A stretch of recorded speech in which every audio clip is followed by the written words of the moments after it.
안녕하세요. 책 읽기 좋은 날입니다. 오늘 소개할 책은 나이 들어가는 지적이고 우아한 취향의 가치, 마음부터 지적이고 우아하게, 지은이는 신미경, 발행은 포르체입니다. 요가, 등산, 꽃꽂이, 명상, 다도, 필사 등 나에게 맞는 취미 활동을 하고 싶지만 우리는 일상에서 무엇을 해야 하는지 모르는 채 시간을 보내고 있습니다. 그런데 사실 우리는 언제나 취미 생활을 즐기는 중입니다.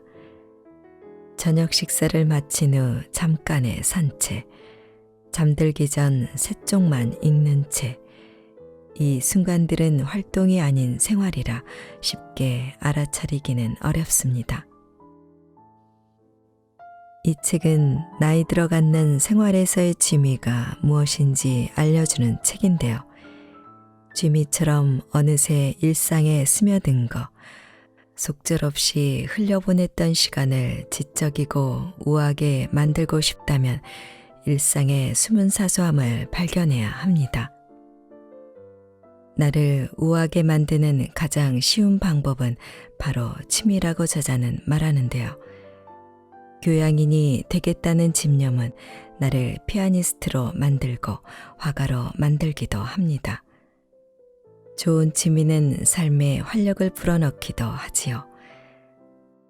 사는 재미를 위한 순수한 흥미 위주의 교양 쌓기가 번아웃에서 나를 구하기 때문에 우리는 취미를 가까이 두고 살아야 합니다.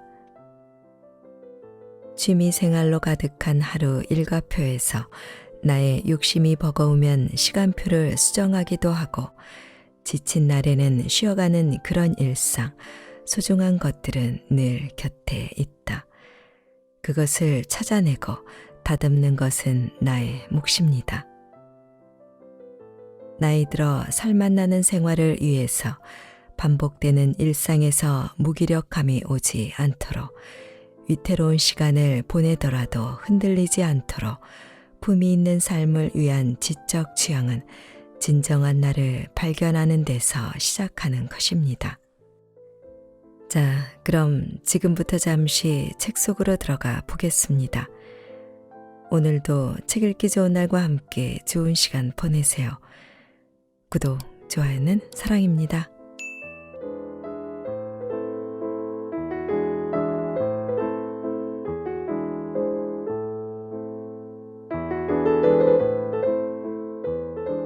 나이 들수록 총명해지는 법.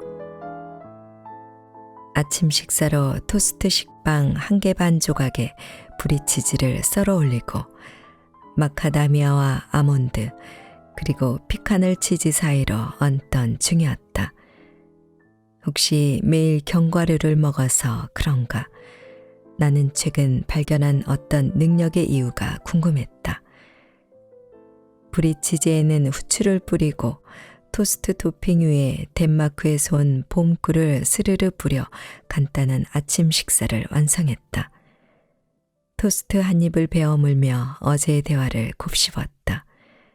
일종의 포토제닉 메모리라 하기엔 부족하고 짤막한 동영상처럼 재생되는 기억력, 한마디로 어떤 매개만 있으면 틱톡에 올라오는 영상 분량의 기억을 고스란히 떠올리는 능력이 생겼다. 타고난 것 같지는 않은데 어느 날부터 툭툭 떠오르는 선명한 기억에 놀라곤 한다. 제가 생각해도 소름 돋을 만큼 기억력이 좋아요. 나이 먹으면 보통 잘 까먹지 않나요? 나는 회사 동료 A와 어제 만난 관계사 사람에 대한 이야기를 요약하면서 그 대화를 눈앞에 그리듯 심지어 대화의 일부분까지도 고스란히 떠올리고 있었다. 그때 나는 어떤 기이함을 느꼈다. 내가 원래 이토록 선명한 기억을 가졌었나 하는 의문.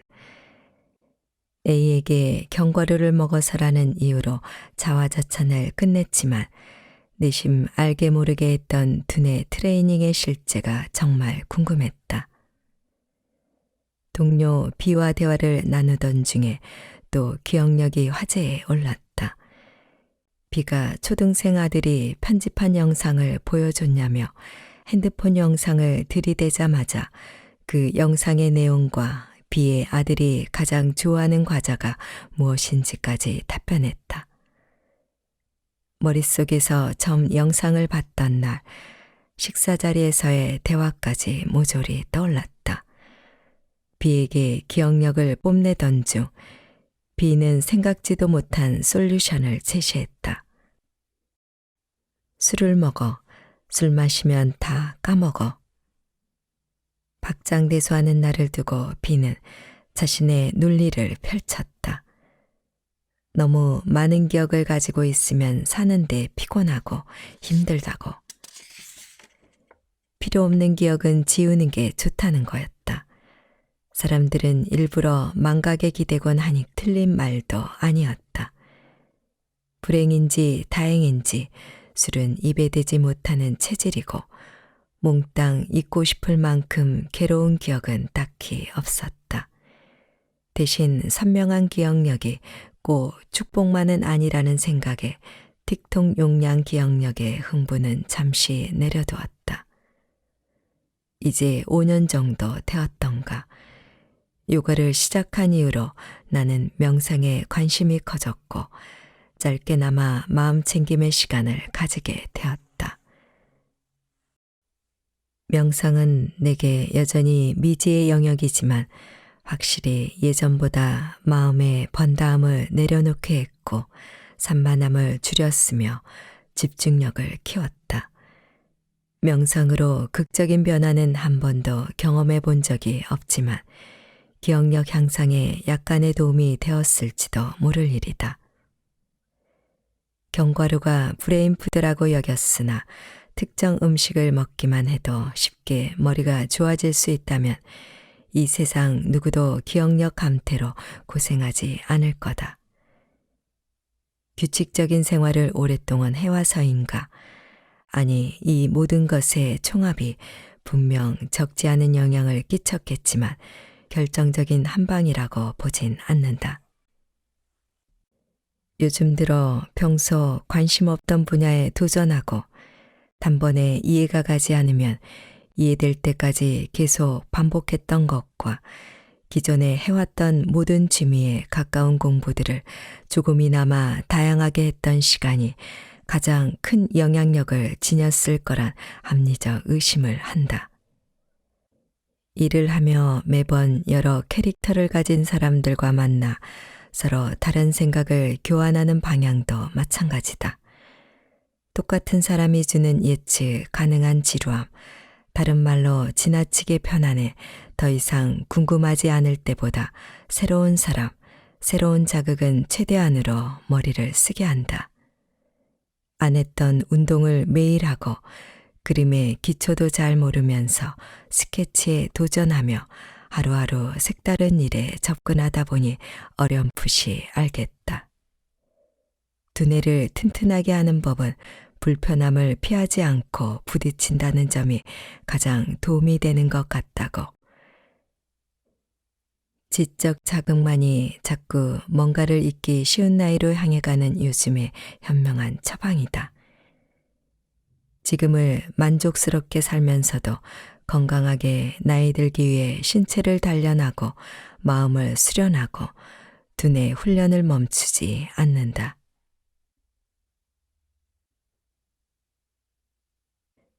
타인으로부터 보고 배우기.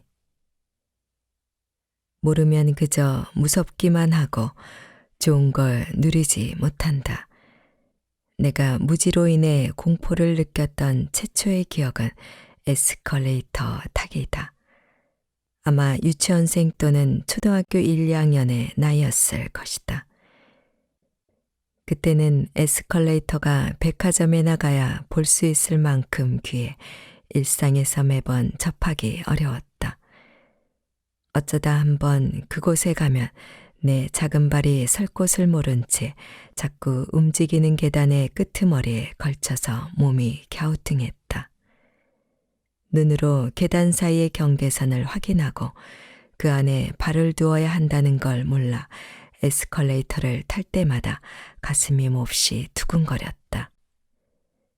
어른에게 자신의 불편함을 말할 수 없었던 소심한 아이는 혼자서 계속 고민하고 시도해보다가 어느 날 탑승의 원리를 깨달았다.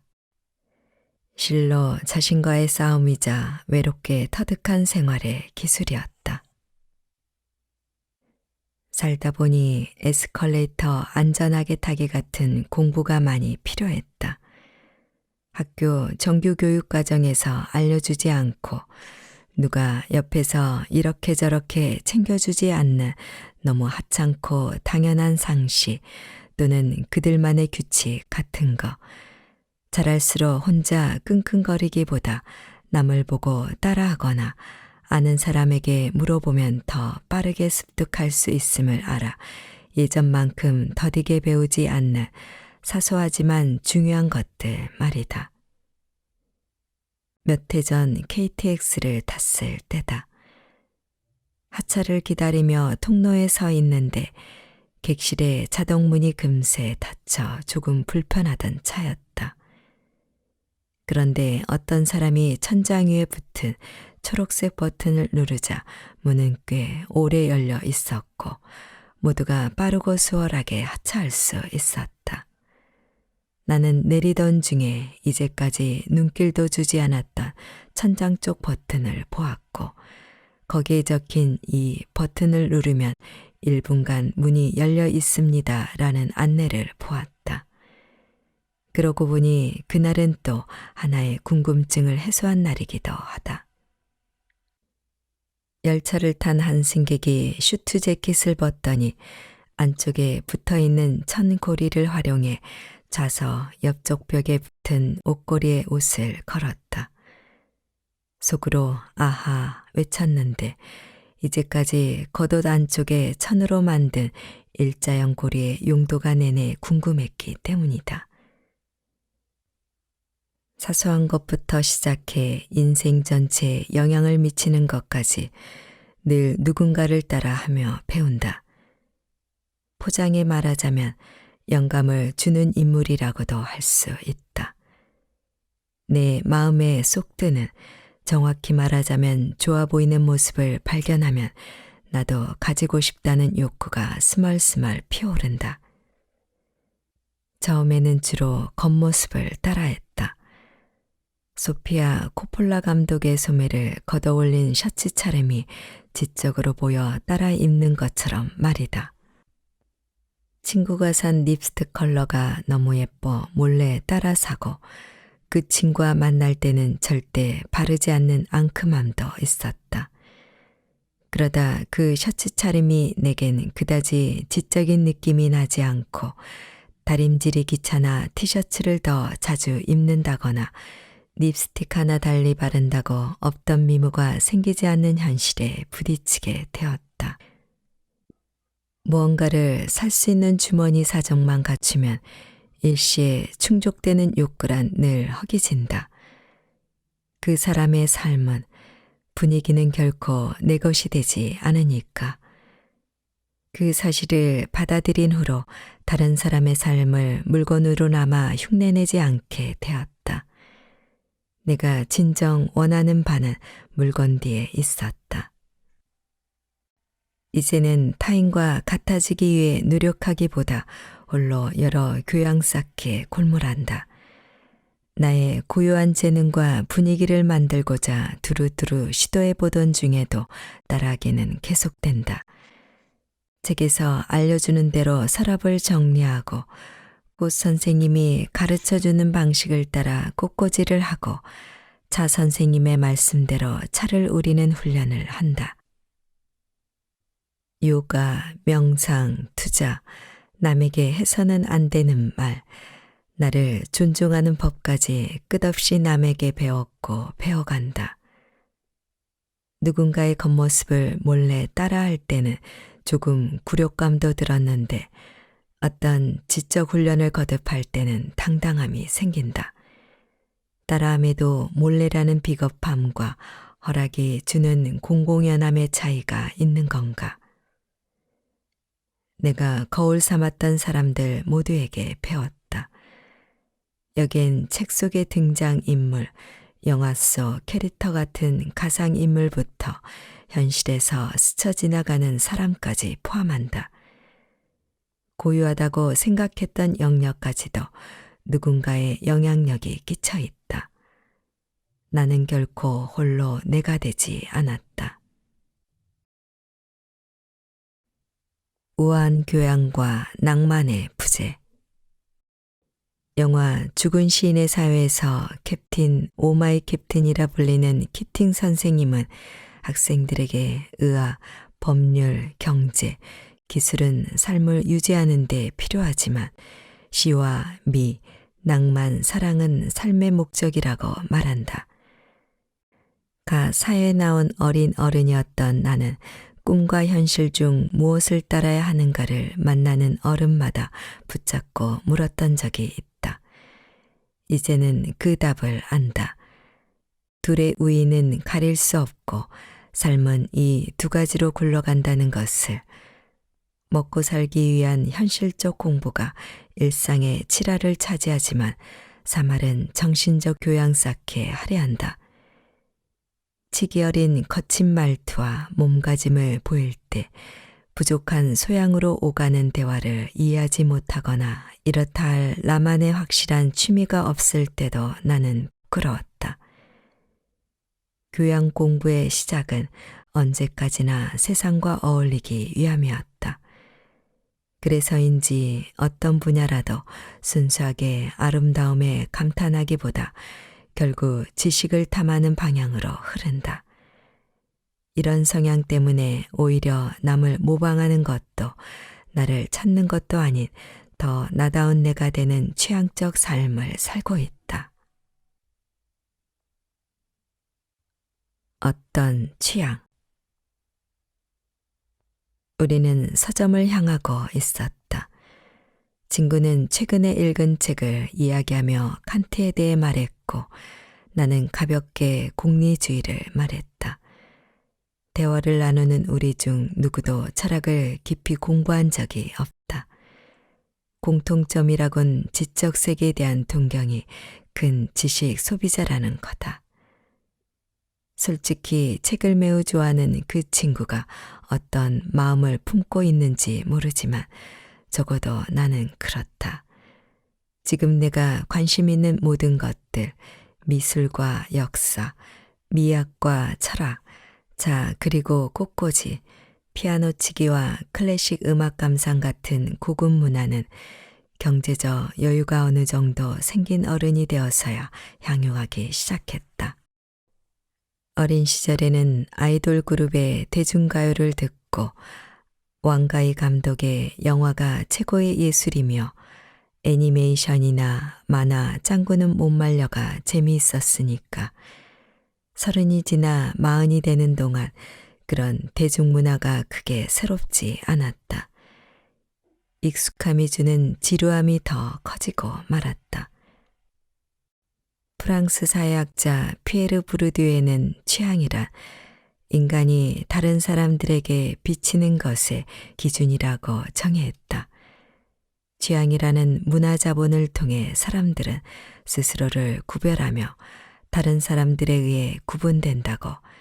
그는 아비투스라는 개념을 말하는데 한마디로 가정의 분위기에서 물려받고 교육으로 다져진 내면화된 성향이다.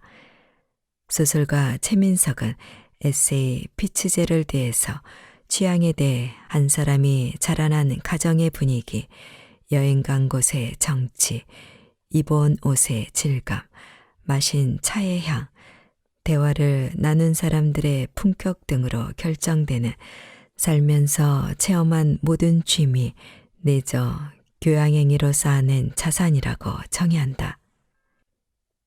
내가 취향의 본질에 대해 수집한 내용은 얼마 되지 않지만 지금 나의 취향이 부르디에가 말한 구별짓기나 자라온 집안 분위기와 상관없음은 안다. 흔히 세상 사람 10명 중 7명은 나에게 무관심하고 2명은 나를 싫어하며 1명이 나를 좋아한다고 말할 만큼 내가 이 세상의 주인공일 이유가 없는데 평범한 내가 무얼 하든 난 다르다며 구별 짓는 계급이 되겠는가. 유튜브만 접속해도 발레, 클래식 콘서트 등을 무료로 볼 수 있는 세상에서 고급 문화를 접할 기회가 부족하다고 할 수 있을까? 나에게 취향이란 지금까지 내가 읽은 수없이 많은 책이 쌓이고 사회생활로 다양한 배경을 가진 사람들을 만나 대화를 하고 여러 나라의 별미와 좋은 장소, 완성도 높은 물건을 자주 접하는 일상을 보내며 만들어진 나만의 고유함에 가깝다. 소설 고슴도치의 우암에는 프랑스 상류층이 모여 사는 파리 그레넬가 7번지의 고급 아파트 수위인 느네가 나온다. 느네의 겉모습은 사람들이 생각하는 보편적인 경비원이지만 그 안에는 깊은 철학 지식을 보유한 지성인이 존재한다. 사람들은 흔히 경비원에게 인문, 철학 등의 지적 배경이 필요하지 않으리라 생각한다. 그래서 꾸준히 책을 읽고 관심사를 키워온 느네가 그렇게 깊은 교양을 지닌 인물이라 아무도 생각하지 않으나 오직 그 아파트의 천재 소녀 팔로마와 일본인 사업가 가쿠로 오즈만이 느네의 본 모습을 알아본다. 부유하지 않고 대단한 학교를 졸업하지 않은 평범한 직업을 가진 느네는 겉은 고슴도치지만 교양 측면에서는 풍성하여 우아함을 갖추고 있다. 나는 느네의 모습에 어떤 둥질감을 느꼈다. 남들의 인정과 상관없이 또 내가 무슨 일을 하든지 자신만의 고상한 교양탑을 세울 수 있는 삶을 살아가겠노라 다짐했던 순간이기도 하다. 육체 노동자가 퇴근 후 마시는 와인, 맨손으로 시작해 부자가 된 후로 다른 곳에는 돈을 쓰지 않지만 고급 오디오에는 억대의 돈을 쓰고 자신만의 청음실에서 클래식 음악을 듣는 것, 수의로 일하지만 철학적 지식을 가득 쌓은 소설 속 주인공처럼 평범함과 조화롭지 않은 어떤 귀족적이거나 교양의 상징이 만날 때 남들이 충족시켜주지 못하는 존중받는 기분을 스스로 챙기는 삶에 대해 생각한다. 클라이언트가 아무리 지랄해도 나는 이렇게 번 돈으로 호텔에 있는 카페에 가 대접받으며 주말을 보낼 거야. 오래전 회사 사수가 거래처에 일방적으로 당하고 난 다음 내뱉은 말이다. 감정 없는 사물이 아닌 한 사람으로 대우받고 싶은 욕구. 멸시에서 자신을 구할 도구 하나쯤은 누구나 필요한 법이다. 그림의 시간.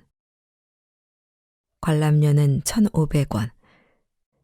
문인 자격으로 예술인 패스를 발급받은지라 국립중앙박물관의 기획전시 관람료를 절반 할인받았다. 예술인으로서 누리는 복지 혜택은 박물관, 미술관 곳곳에서 나를 기다린다. 이런 경우가 아니어도 서울에 살면서 박물관, 미술관을 제대로 누리지 않으면 실로 손해다.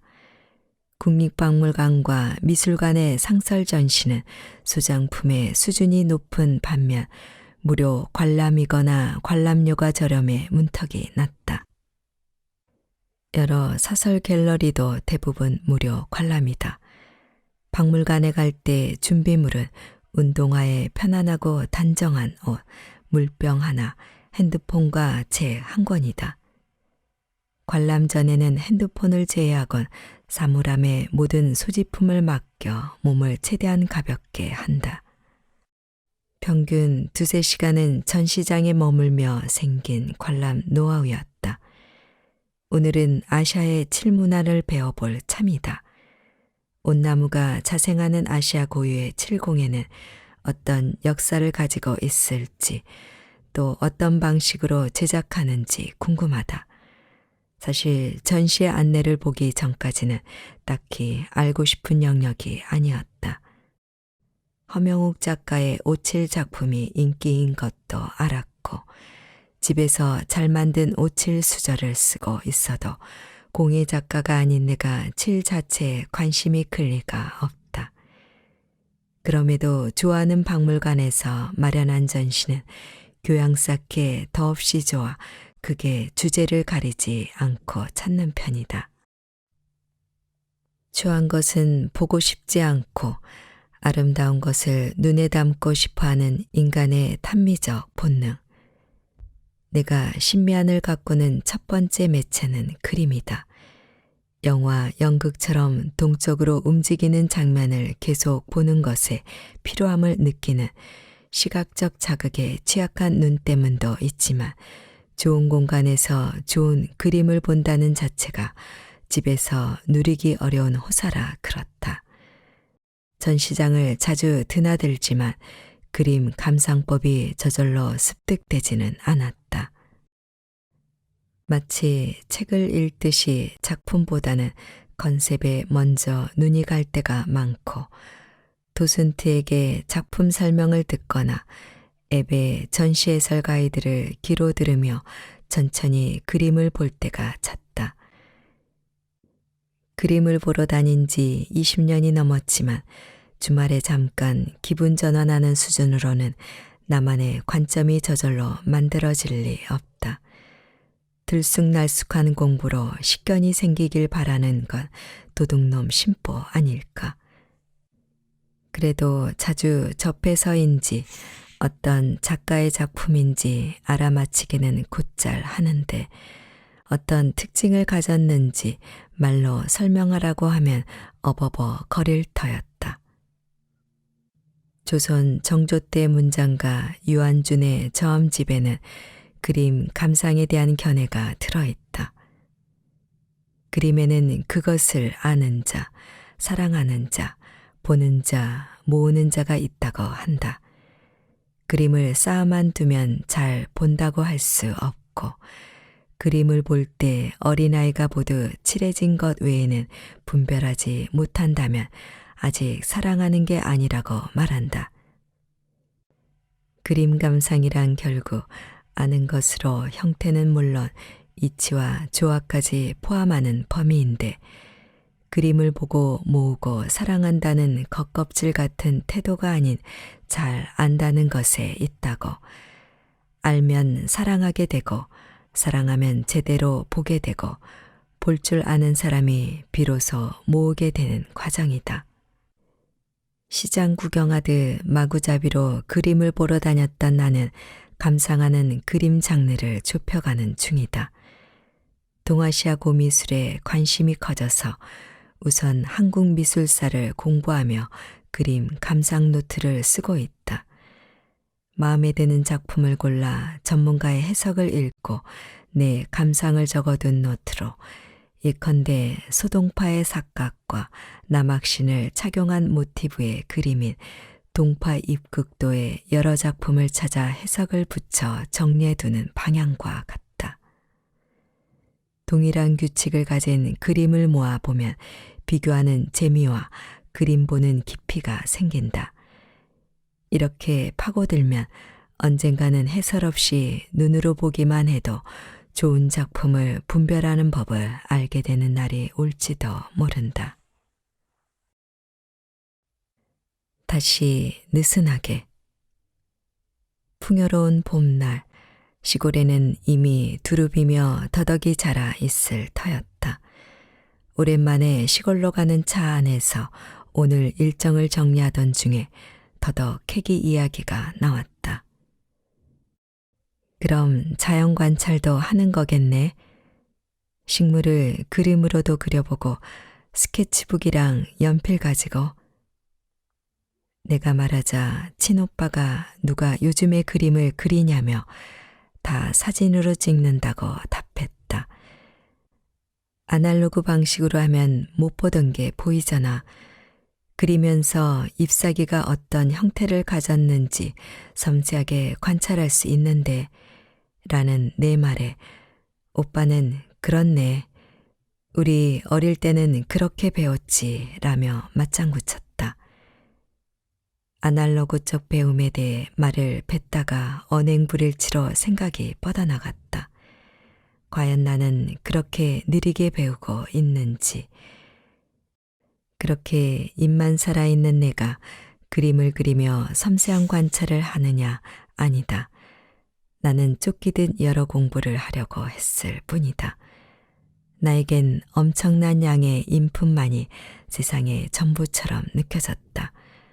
새로운 읽을 거리를 탐하며 새로운 자극, 또 자극, 문장을 씹어먹듯 읽고 해석할 줄 모르고 느리고 섬세하게 깊이 감상하는 법도 모른다. 권위자가 던져주는 자료를 냉큼 받아먹고 내 생각인 양 착각하기도 다반사다. 너무나도 많은 지적 탐구가 있는 세상은 느린 학습을 초조하게 만든다. 다음 날 일어나 보면 세상이 바뀌어 있어 어제 배운 것을 소화시킬 새도 없었으니까.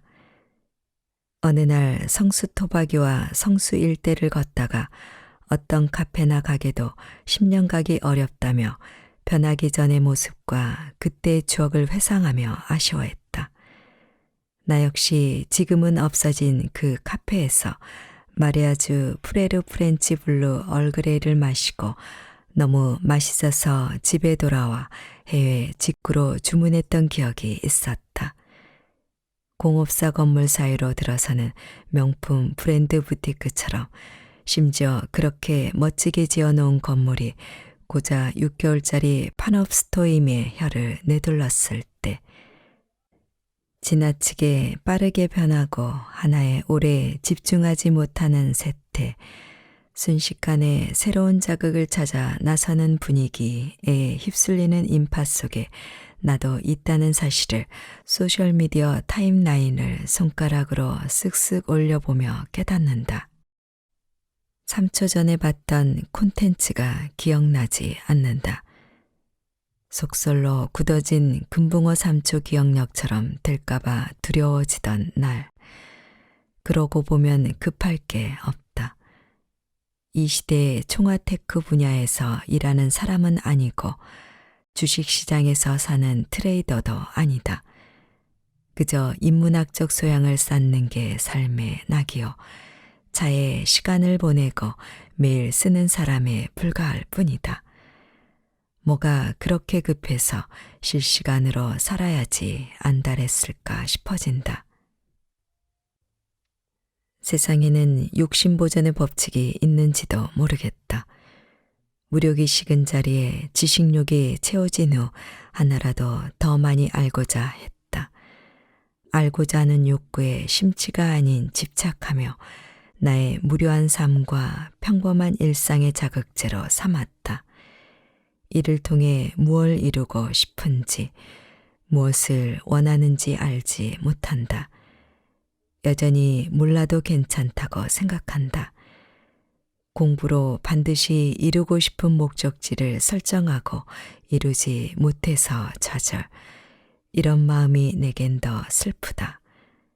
반대로 목표에 도달해 내 인생의 성취라며 자찬할 수 있을지도 모르고, 단 한 가지 확실한 점은 지적 세계에서 부유하다 어딘가로 도착하겠지. 계속 부유해도 괜찮고 라는 느슨한 마음이다. 민들레 홀씨 휘날리는 봄날, 천천히 가볍게 조용하게 시골의 한 귀퉁이에서 지구를 사랑하는 사람들의 인터뷰 모음집을 읽는다. 사유의 시간, 나의 우주를 만들어가는 신비로운 영역이자 나만 아는 비밀이 생긴다.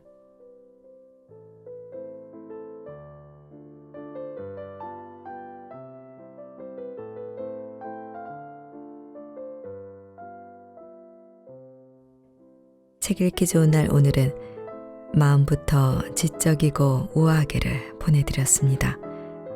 감사합니다.